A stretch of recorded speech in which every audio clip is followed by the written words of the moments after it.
assistance were he to give, they would not sin. But he does all this according to the order of his wisdom and justice, since he himself is wisdom and justice, so that if someone sin, it is not imputable to him, as though he were the cause of that sin. Even as a pilot is not said to be the cause of the wrecking of the ship, though not steering the ship, unless he ceased to steer while able and bound to steer. It is therefore evident that God is no wise a cause of sin.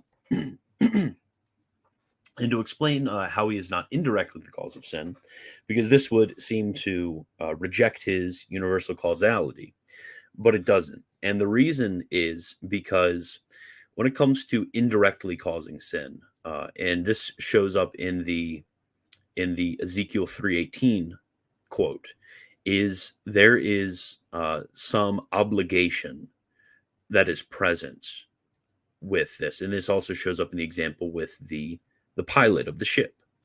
The pilot of the ship, if he's not on board, I guess on duty to steer the ship, and the ship wrecks, you can't say that he is indirectly the cause of the ship because he wasn't steering it, because there is no duty to do this. Now, when it comes to God's action in the world, whereas he doesn't give his assistance to someone, whereas with his assistance they wouldn't sin, he is not obliged to give that assistance, because this would go against the order of wisdom and justice. So it's not imputable to him as being an indirect cause of sin. Now, Article 2, whether the act of sin is from God. And this is interesting. This will ruffles Russell. I don't know. I said Russell. This will ruffle some feathers, for sure. And definitely, there is, if you read in St. Thomas's commentary on, I think it's Boethius's De Trinitate, and it's going to be in maybe the prologue, question 2, somewhere around there.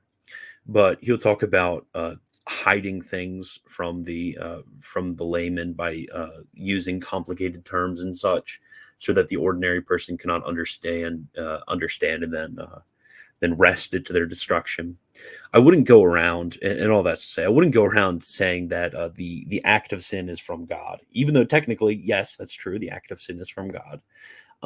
Going around without making the proper distinctions is definitely going to not be a good idea, unless it's in this sort of context where you're providing the proper distinctions and you're showing it from the doctor of the church and the way in which he proves it, and the type of distinctions in which he makes. But that's just a quick note about going around and talking about this stuff.